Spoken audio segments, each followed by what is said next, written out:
자, 다음 아이템으로 넘어가겠습니다. 역시나 오늘부터 우리 프레스룸 새 식구가 됐습니다. 강재묵 기자가 준비했죠. 네, 이번 아이템은 윤 대통령 비속어 논란의 사실과 다른 보도입니다.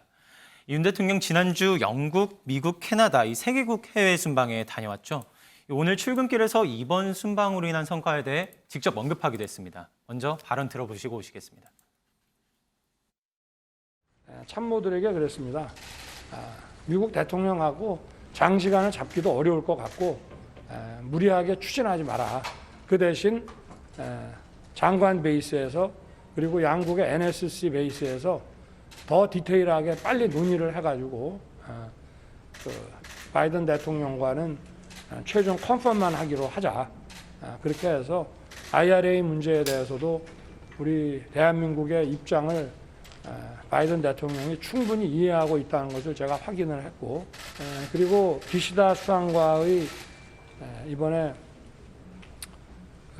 세 번째 정상회담을 가졌는데, 한일 관계는 한 술에 배부를 수 있는 그런 관계는 아닙니다. 지금 지난 정부에서 한일 관계가 너무 좀 관계가 많이 퇴조를 했고. 네, 윤석열 대통령이 오늘 출근길 발언에서 이번 순방과 관련해서 여러 가지 얘기를 했습니다. 들으신 대로 이번 순방에서 가장 중요하게 꼽은 점, 바로 유엔 총회 연설을 꼽았는데요. 자, 여기서 질문 하나 좀 하고 가겠습니다. 이 두 분, 우리 위원님 두 분들은 이번 순방의 성과다 이러면 뭘 먼저 꼽으시겠어요? 먼저 윤영걸 대표님은. 저는 글로벌 무대에서 윤 대통령이 데뷔한 거라고 봐요. 이게 드문 일이거든요. 엘리자베스 여왕 장례식. 이건 세계의 어떻게 보면 행사거든요. 네. 거기에 각국의 지도자가 왔는데 취임 이제 4개월밖에 안 된 대통령이 거기서 교분을 넓혔어요. 그리고 유엔 총회 어떻게 보면 1년에 한 번 열리는 지도자들의 잔치 아니에요? 네. 거기서 또 그 자유와 연대를 가치 외교를 또 강조했거든요. 그래서 세계 외교가 지금 글로벌이 자꾸 블록화되고 지역화되고 이렇게 뭉쳐 다니는데 한국 대통령이 거기에 얼굴을 내밀었다. 데뷔를 했다. 의미가 저는 크고, 또 하나는 한일이 제대로 뭐 시간을 짧게 만났다. 이거 비판 여론이 많은데 저는 그렇게 안 봐요. 외상을 깔아놨다고 봐요.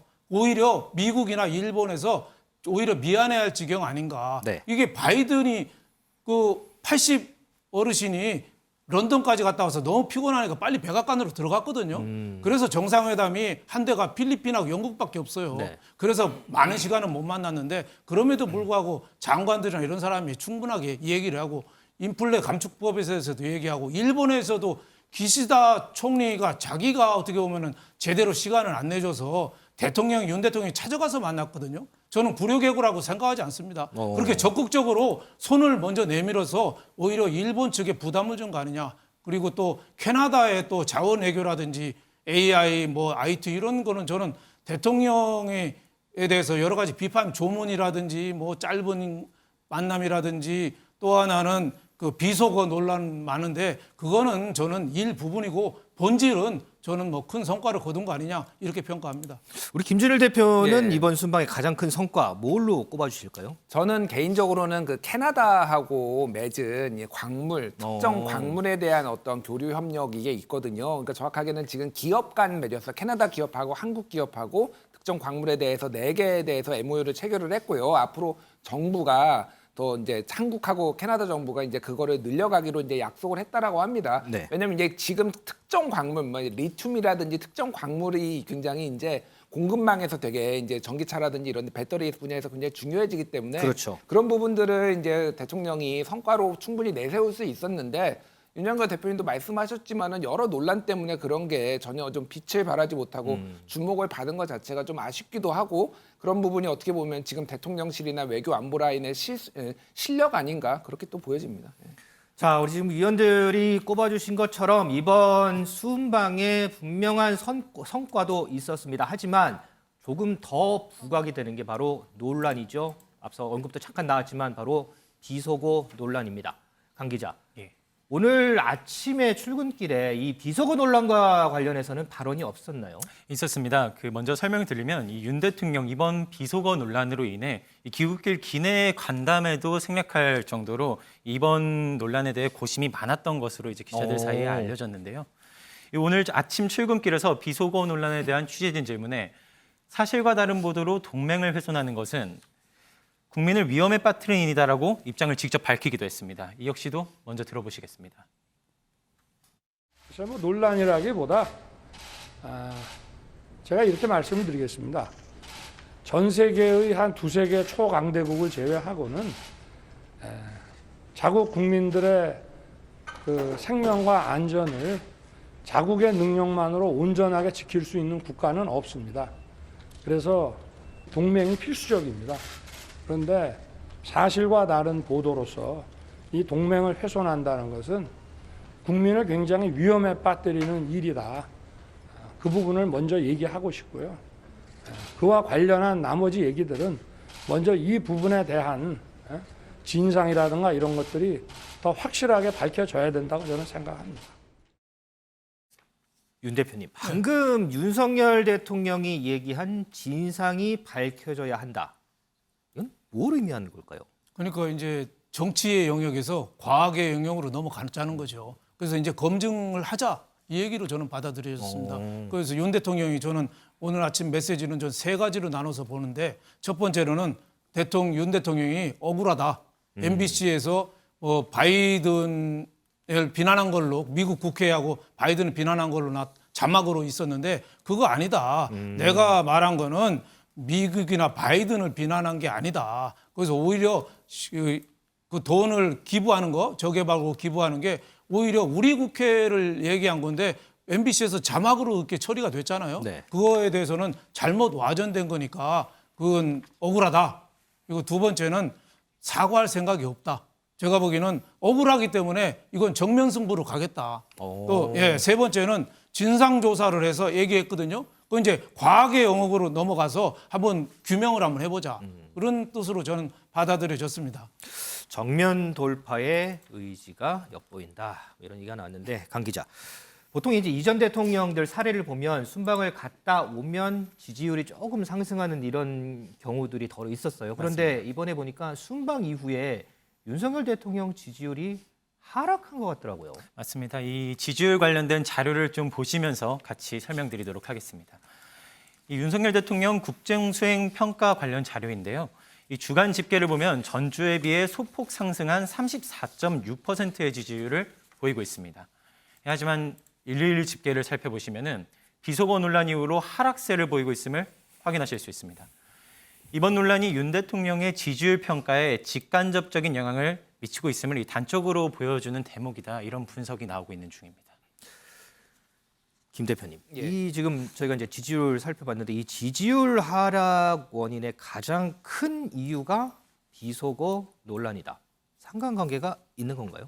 뭐 직접적으로 있다고 볼 수밖에 없죠. 그러니까 지금 최근에 그 리얼미터는 매일 조사를 하거든요. 네. 월요일에 빼놓고는 이제 화수목금 매일 조사하기 때문에 추이를 볼 수가 있는데 윤석열 대통령 지지율의 긍정이 점점 상승 중이었습니다. 여러 가지 뭐 약자와의 동행이라든지 이런 것들이 좀 호평을 어느 정도 받았었거든요. 그런데 딱 월요일까지 화요일까지는 괜찮았어요. 근데 딱 꺾이는 게 이제 외교 순방의 뭐 굴욕 외교 논란이라든지 뭐 일본하고의 만남 기타 등등 하면서 딱 꺾이기 시작했거든요.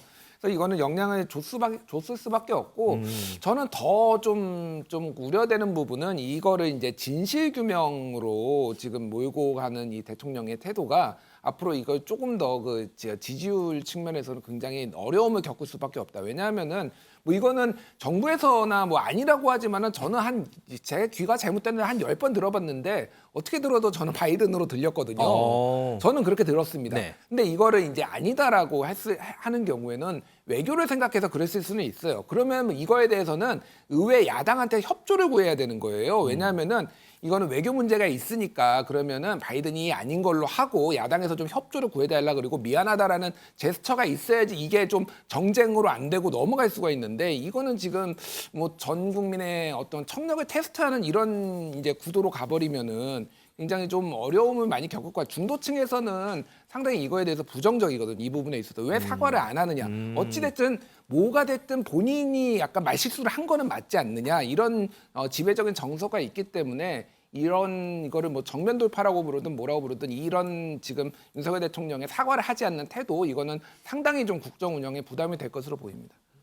지금 김준일 대표도 뭐 한 10번 이상 뭐 들어봤다고 하는데 이번 순방에서 윤 대통령의 발언 뭐 6, 7번 이상 뭐 들어보지 않은 국민들은 없을 것 같습니다. 이처럼 바이든이냐 날리면이냐 이런 비속어 논란 때문에 지난주부터 이번 주까지 오늘까지도 정치권의 공방은 여전히 이루어지고 있습니다. 강 기자, 민주당은 뭐 이번 순방에 대해서 뭐 계속해서 좀 부정적인 입장인 거죠? 예, 당연히도 이 야권에서는 비판의 목소리가 나올 수밖에 없는 상황인데요. 이 차례로 들려드리면은 이재명 대표 같은 경우는 이번 순방을 두고 외교적 참사다라고까지 표현하는가 하면 이 더불어민주당 박홍근 원내대표는 순방 총책임자인 박진 외교부 장관을 해임할 것을 촉구하기까지 했습니다. 이 관련 발언 역시 직접 발언 논란 후 대통령의 한 마이크가 먹통이 되었습니다. 귀국길 기자간담회도 생략하고 실무진이 브리핑하던 순방 평가도 3장짜리 서면으로 대체했습니다. 온 국민은 대통령의 진솔한 사과를 기대했건만 대국민 사과는 끝내 없었습니다. 대신 조금 전 약식 문답에서 사실과 다른 보도로 동맹 훼손하는 건 국민 위험에 빠뜨린 일이라는 기막힌 발언을 했습니다. 외교안보 참사 트로이카를 전면 교체할 것을 거듭 촉구합니다. 윤석열 대통령이 만약 오늘까지도 결단을 내리지 않는다면 민주당은 무너진 국민 신뢰를 회복하고 대한민국 외교 정책을 바로잡기 위해 내일 외교부 장관 해임 건의안을 발의하겠습니다. 네, 이제 문제의 발언이 보도된 시점을 문제 삼고 있습니다. 여당은 최초 보도보다도 빨랐던 박홍근 원내대표의 발언과 최초 보도를 했던 언론사를 상대로 공격을 하고 있습니다. 박홍근 대표가 민주당 회의에서 이 문제의 발언을 한 이후, 그러니까 30분이 지나서야 MBC에서 첫 보도가 나왔는데요. 이를 두고 사전에 MBC와 이 민주당 사이에 모종의 의견 교환이 있었고 결과적으로 비속어 프레임을 씌운 것이 아니냐 이런 의혹이 제기된 겁니다. 조의영 국민의힘 원내대표 발언 들어보겠습니다. MBC 최초 보도처럼 미국을 지칭하는 단어였다면 한미 관계에 영향을 미칠 수 있는 만큼 더 철저한 확인이 필요한데 MBC는 이러한 확인 과정을 생략하고 자의적이고 매우 자극적인 자막을 입혀서 보도를 했습니다. 더더구나 사실 확인 때까지 보도를 자제해달라는 요청이 있었음에도 불구하고 왜곡해서 자막을 입혀서 보도를 한 것입니다. 민주당과 한 언론사는 굳건한 한미 동맹을 향해 미사일을 쏘았습니다. 해당 언론사는 보도 윤리를 깨고 엠바고 전에 동영상을 민주당 관계자에게 슬쩍 건네주었습니다. 이번 매국적 정원 유착이야말로 진정한 불의입니다. 사법당국의 신속하고 엄정한 수사를 촉구합니다. 네, 이렇게 국민의힘은 논평을 통해 해당 발언은 사실과 다른 내용으로 왜곡된 것이기에 정원 유착 의혹을 지울 수 없다 이렇게까지 밝혔습니다. 당 지도부는 MBC를 항의 방문하겠다 이렇게 밝혔고 해당 영상에 대한 가처분 신청까지 검토하겠다고 밝혔습니다. 그러면은 국민의힘의 이런 비판에 대해서 민주당이나 해당 방송사는 어떤 입장이에요? 네, 먼저 조금 전 박홍근 원내대표가 직접 이 정원 유착 의혹에 대해 정면 반박했습니다. 멘트 한번 들어보시죠. 의혹이라 붙이지 말고 제가 MBC하고 유착됐다는 것을 이렇게 의혹 부풀리기 식으로 하지 마시고 공식 주장을 해주세요. 제가 법적으로 바로 대응해 드릴게요. 모든 분들 한 분 한 분에 대해서 제가 다 법적 대응을 해드릴 테니까 괜히 국민 여론 호도하려고 없는 사실 지어내지 말고 의혹이라고 하는 꼬리표 붙여가지고 이런 이렇게 만들려고 하지 마시고 정정당당하게 저를 마치 제가 MBC와 유착된 것처럼 공식 제기를 해주세요. 그럼 제가 법적으로 확실하게 책임을 물어드리겠습니다. 네, 법적으로 책임을 지겠다 아주 완고한 입장을 밝혔는데요. 앞서 MBC 측도 결백하다는 입장을 내놨습니다. 윤 대통령의 발언 영상은 풀 기자단이 여러 언론사에 공유했고 무엇보다 윤 대통령 순방 일정 자체가 실시간으로 중계되고 있었기 때문에 박 원내대표의 발언 이전부터 인터넷과 SNS에 영상이 이미 돌고 있었다고 해명했습니다. 자, 이 의혹 제기하지 말고 공식 주장을 해달라. 박홍근 원내대표가 아주 단호하게 얘기했습니다. 이에 대해서 국민의힘은 또 어떤 입장을 낼지 저도 좀 더 지켜보도록 하겠습니다. 민 기자, 우리 순방 얘기 하나만 더 하고 갈게요. 이번 순방에 보니까는 김건희 여사 단독 일정이 있었다고 하더라고요. 그런데 저도 이제 얘기를 들은 거니까 있었다고 하더라고요라고 표현할 만큼 이게 네. 비공개였다면서요? 네, 윤석열 대통령만큼이나 이 김건희 여사의 행보도 주목받았었죠. 하지만 통상 대통령 배우자 순방 일정이 사전에 공유되고 취재진의 풀순번이 짜여지는 것과 달리 이번 일정은 모두 비공개로 진행됐습니다. 네. 대통령실은 순방 일정을 모두 마무리한 뒤에야 김건희 여사가 6.25 참전 군인 위문 방문 등 비공개 단독 일정 3개를 소화했다 이렇게 밝혔는데요.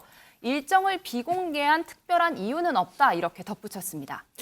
윤 대표님, 보통 이제 순방 가면 이 뭐 대통령 일정뿐만 아니고 영부인 일정도 다 이제 보도가 되잖아요. 그런데 지금 나오는 것처럼 조금 전에 이제 보신 것처럼 일정들 보니까 이게 뭐 개인적인 일정이라기보다 공식적인 일정인 것 같아요. 그럼에도 불구하고 비공개를 한 이유가 있을까요? 좀 안타깝죠. 그동안에 김건희 영부인에 대해서 너무 나토 갔을 때라든지 너무 과도한 또 집중이 되니까 좀 긴장한 거 아니냐. 그래서 일체 노출을 안 한 거죠. 근데 미국이나 캐나다 6.25 때 우리 도와준 나라 아니겠습니까? 네. 거기 참전 용사들을 만났다는 거는 저는 큰 의미를 두고 싶어요. 70여 년 전에 우리를 도와준 은혜를 안 잊겠다. 그거잖아요. 네. 그 사람들이 평생 그 전쟁 참여한 후에 트라우마에 시달렸을 거예요. 근데 70년이 지났지만 우리가 그 고마움을 안 잊는다고 하나의 퍼스트 레이디가 가서 손을 잡아준 거 저는 굉장히 좋은 건데 그거마저도 혹시나 잘못될까 봐 이 보도를 사후에 한 거는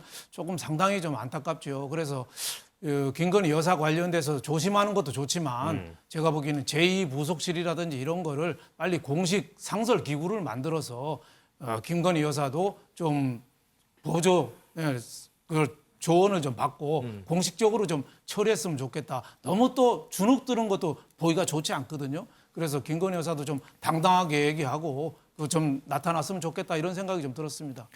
자, 이번 순방 관련해서 이 정치권의 공방 연일 뜨거워지고 있습니다. 다음 주부터는 또 국정감사가 시작이 되는데 글쎄요, 이 논란 쉽게 사그러지지는 않을 것 같은데 저희 프레스룸에서도 상황 좀 잘 좀 따라가 보도록 하겠습니다.